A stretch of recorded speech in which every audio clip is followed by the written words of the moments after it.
A warm welcome to this video called Tolerating Bliss, which is a very unlikely title, isn't it? Why should we need to tolerate bliss? But before I explain all that, maybe I can introduce myself. My name is Nigel.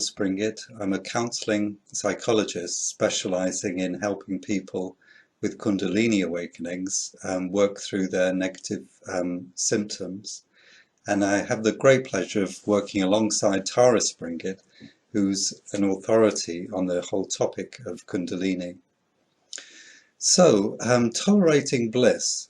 Surely bliss or ecstasy or happiness is something that we, just get happier the more we get of it. But in fact, it seems to be very different to that. It's as if we all have a kind of ceiling to the level of happiness or bliss that we're willing to tolerate. And that ceiling is driven by several different dynamics. And I'll go through each one of them. Firstly, it's like there's part of us that is a bit afraid of bliss. Because when you're blissful, then problems seem to evaporate or disappear, and you could say it feels like there's nothing to do. And that worries the part of us called the ego, which is very invested in doing things, improving things, and in a way working through our problems. So for the ego's point of view, there's a real danger of becoming superfluous or bored or maybe even destroyed by the bliss. So the ego wants problems, and often you find that the ego starts inventing problems or like acting out to create problems to have stuff to work with. Instead of, if you like, enjoying the bliss and then using that to help others, the ego gets wrapped up in its own world and creates problems for itself. Another second type of dynamic can be unconscious guilt. So, do you deserve to be super happy?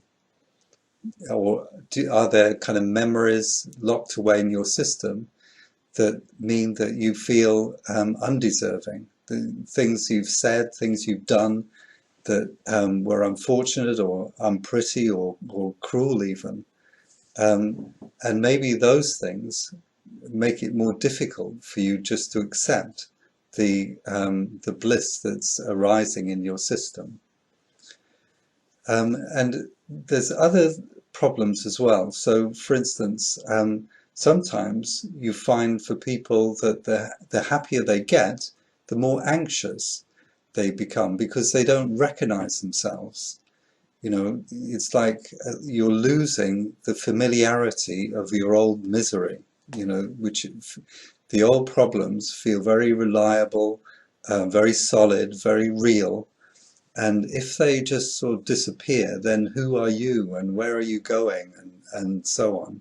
And that can feel very destabilizing and worrying.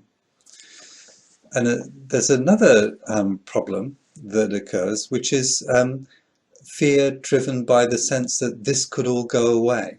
I feel so happy now, but somehow it feels very fragile. And, somebody's just got to upset me, and then it all goes. And that in itself, that knowledge or that thought can destabilize your bliss and bring you back down again.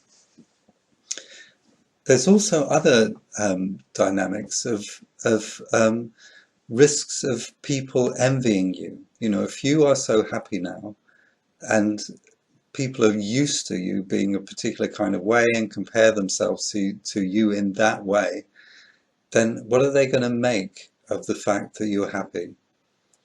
And so that brings a kind of paranoia. Maybe people are going to envy me, attack me, and also perhaps a fear that you're going to upstage people because now you're kind of through your happiness, sort of going past them and getting into a sort of happier state than they are.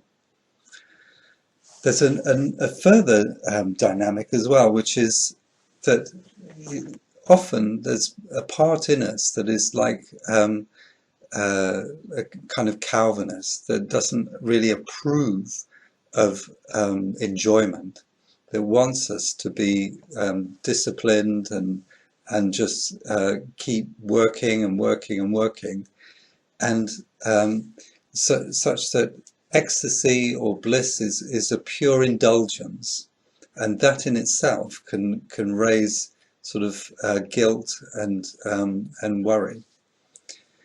But the fact is that bliss can have a very positive effect for you in terms of helping you to see your negative emotions in more subtle forms and help you to drop them. So it's a way of cleansing your system, of allowing the negative emotions to kind of dissipate in their baby state. You know, they can just be arising, and because you have the background of bliss, you can see them for what they are and just let go of them. So there can be a huge advantage of allowing the bliss to be there within you.